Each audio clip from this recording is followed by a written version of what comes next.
Kata-katakan padaku, kata-katakan padaku, kata-katakan. Hari-harimu pun tenggelam, hilang. Setiap kau coba untuk buatku tertawa, mencinta berdua bersama. Karena cinta harus merasa.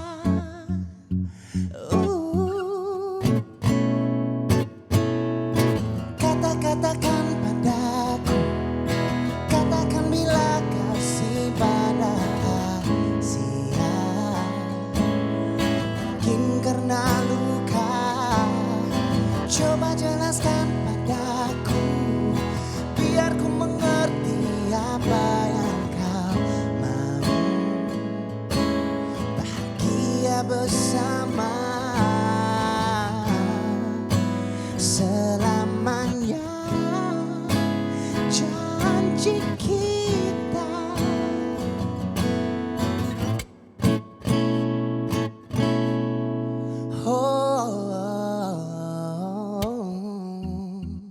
Terlihat jelas di wajahmu, riasi dengan senyum palsu. Percaya padaku, tak harus begitu. Jika memang ada yang mengganggu pikirmu, ceritakan saja semua tentangmu. Karena cinta harus merasa.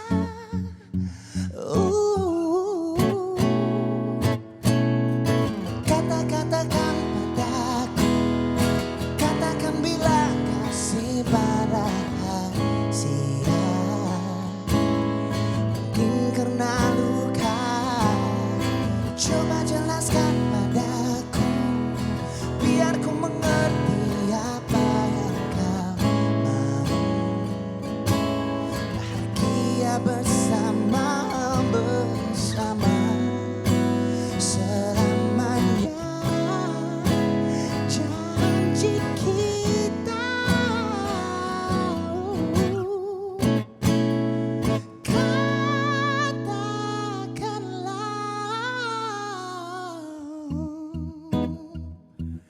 katakan padaku, oh kata-katakan kepadaku, padaku, katakan padaku, oh kata-katakan kepadaku.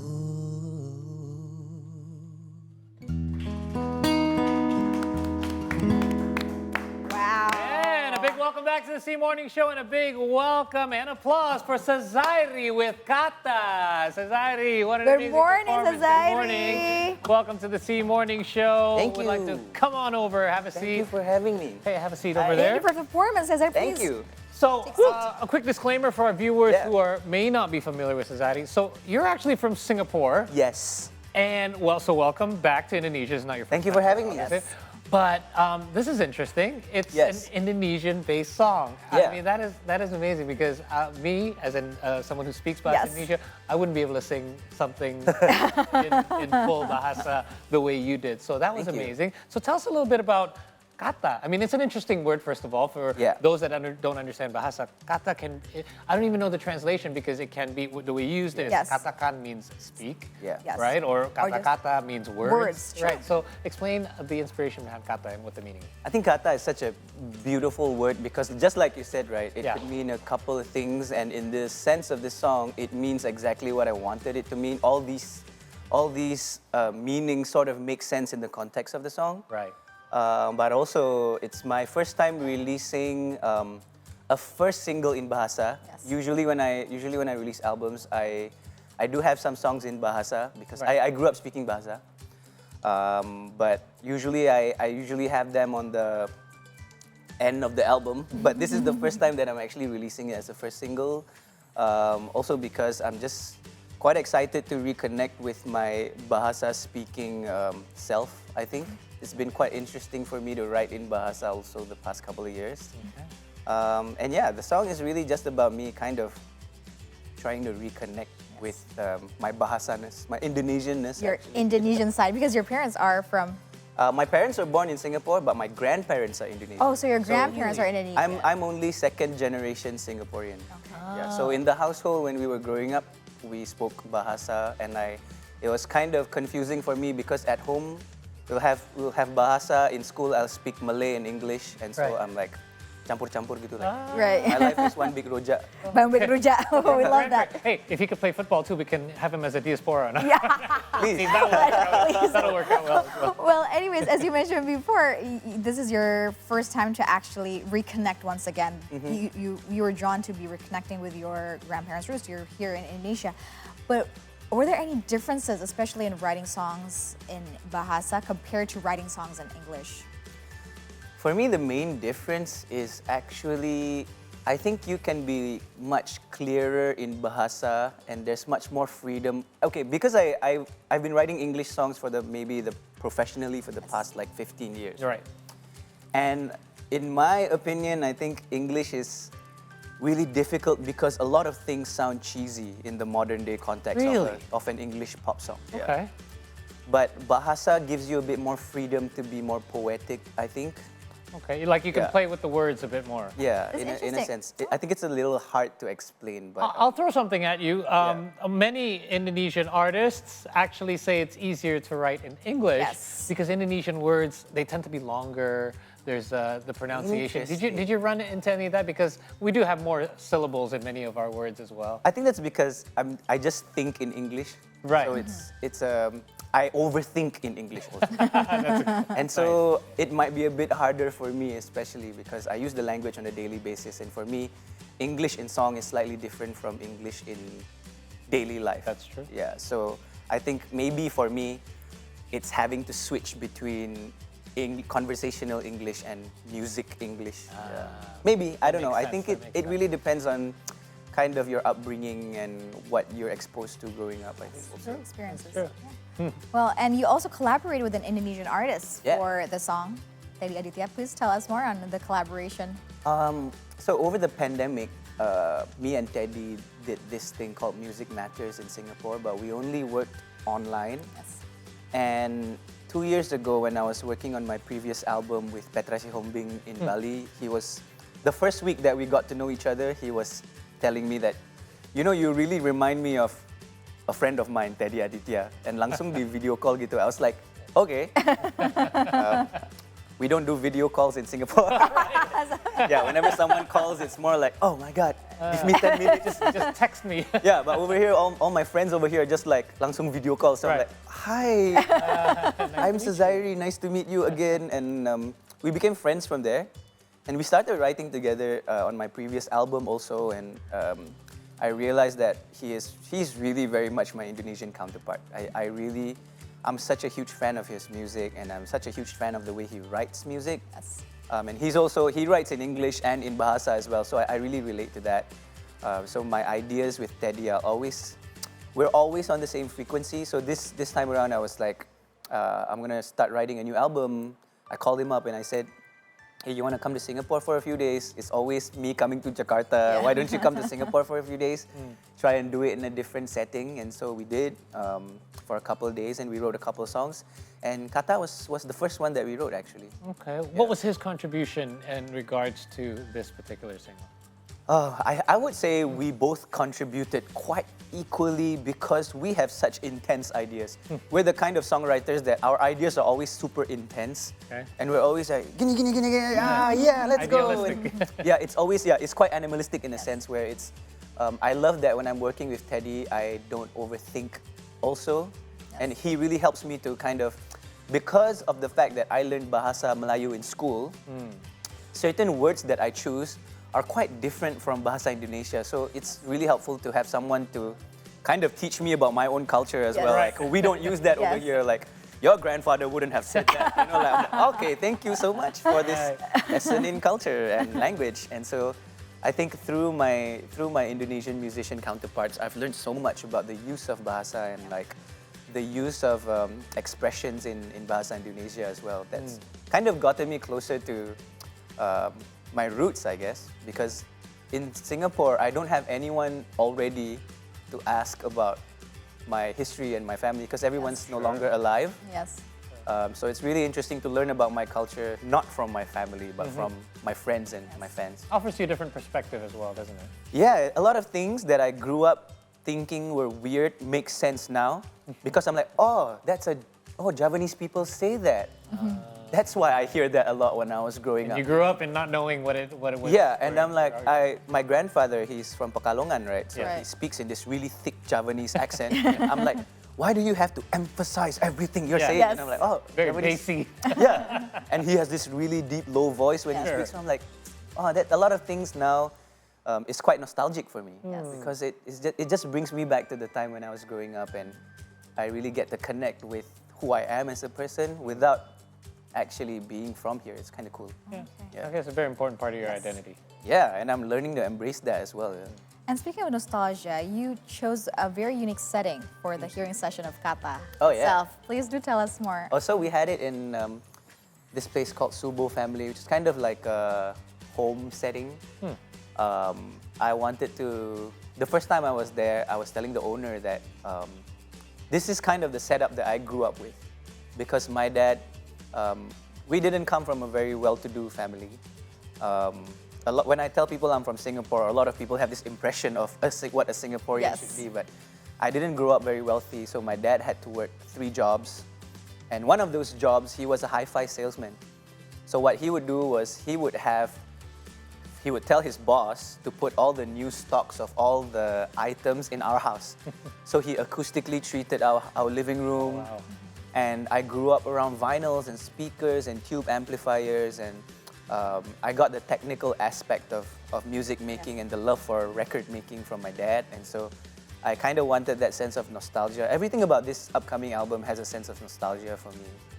I guess after many years of doing this, I realized that I really kind of wanted to show people authentically who I am and where I come from. And so in every opportunity that I can do that, even in the little things, you know, like the hearing sessions or where I have my acara, you know, it's always kind of like, how can I reflect the most Sezairi-ness out most of you. all? Yeah. Yeah. And so we had a really good time. The speakers were the same speakers that I grew up listening to, and it was just like listening to my own songs through these set of speakers that I grew up listening to all my favorite artists. It's such a, I don't know, it was such Surreal, a like, isn't it? Yeah. like which multiverse of Yes. Sezairi Yeah. am I in right now? It's really amazing, and I think as an artist, every opportunity that you can get to kind of connect with that and connect with your past and your present and your future, I think it's a good opportunity. And then sharing the connection as well to the listeners. Yeah, and I hope the listeners appreciate that in every opportunity, in every setting, in every place that they watch me live or hear me talk or hear me speak, they can learn something about me. You know, like it's the most beautiful thing about music is that when we're sharing about music, you Yes. learn something about someone and where they're from and how you can connect that with your life and how, in the end of the day, how similar we all are. You know. That's I true. agree. I And agree. music is one thing that certainly connects everyone. Yes. Yeah. I want to ask you, actually, since you brought up your album, you mentioned nostalgia being kind of like the underlying theme of it. What sort of pieces of nostalgia do you want to convey through this next album? Sort of teasers can you give us? I think this is going to be the first album in which I have. Usually it's in like 80% English, 20% Bahasa. This is because it's how naturally I am. This is how Sure. naturally I speak also. Right. When I'm at a loss for words, I'll use a Bahasa word. Sometimes because being born in a bilingual environment Yes. kind of does that to you. Sure. Yeah. Over here, they call me like, oh, you speak like a Jaksel kid. And I'm like, I'm just speaking like a Singaporean kid. To me, that's normal, you know? Like, True. You just yeah, so I think this is kind of the first album where I'm gonna have half in Bahasa and half in English. Oh, 50. To kind of balance myself out thoroughly and just reconnect with with myself, and it's a new challenge for me because I've been writing songs and releasing songs for 16 years. So it's kind of like I'm constantly looking for a new challenge and new ways to express myself so that my audience can learn more about me, like I said earlier, right? And so kind of my motive behind it is so that I can just be more of myself, I guess. I'm learning day by day, like who I am and what I'm made of, gitu. Any collaborations that you plan on having? So far, me and Teddy have been writing a lot of the songs, but there might be, I'm not sure yet. Right now, I'm still halfway through the production process. Okay. This is also the first time that I'm releasing something that I'm fully producing. So I'm the producer, I'm the editor, I'm the writer, I'm the arranger, and so it's a whole new process for me. Okay. I'm really excited to show as much as I can my musicality in this process also, and it's just been fun. Just taking a while.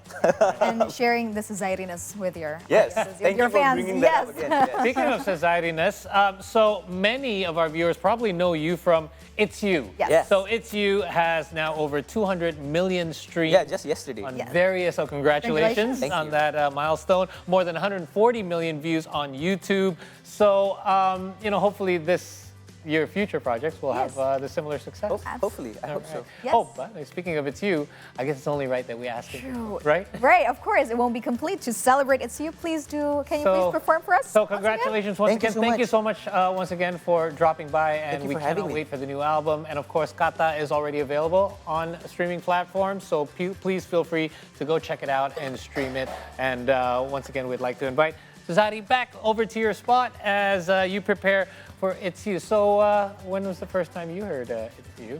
Probably on social media. Social media, of course, where we source our updates. Absolutely. And of course, and when I first heard Sezairi, as he mentioned before, Teddy Aditya as his counterpart, it really reminds us of Teddy Aditya and the soft, smooth voice of Sezairi. And it's great to hear Kata and more Sezairi-ness after this. What about you, Paul? Yeah, I think same with me. It was all on social media. It went viral, or often used for videos. But again, I can see the similarity because Teddy is also a friend of the program as well. So we cannot wait to hear what's in store in 2025. So without any further ado, here for a special treat and a second performance with his hit single, It's You.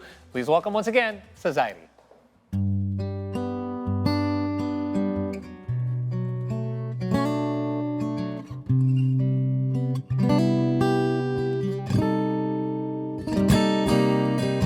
Here we are under the moonlight, I'm the one without a dry eye, 'cause you look amazing. I'm sorry for whatever I've caused. Before today I knew I felt lost, but now you're my lady. So take my hand now, see me, 'cause you've made me into this man. I promise I'll treasure you, girl. You're all that I've needed, complete in my world. You're my love, my life, my beginning. And I'm just so stoked I got you. Girl, you are the piece I've been missing. Remember it now. All the times I've been alone, show me the way. Let me hear, let me hold right through that door straight to you. You're my love, my life, my beginning. It's you. I will never give up on you, girl. Treat you right every night. Make my move just for you.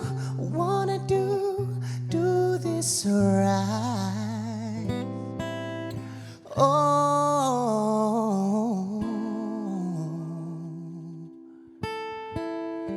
You're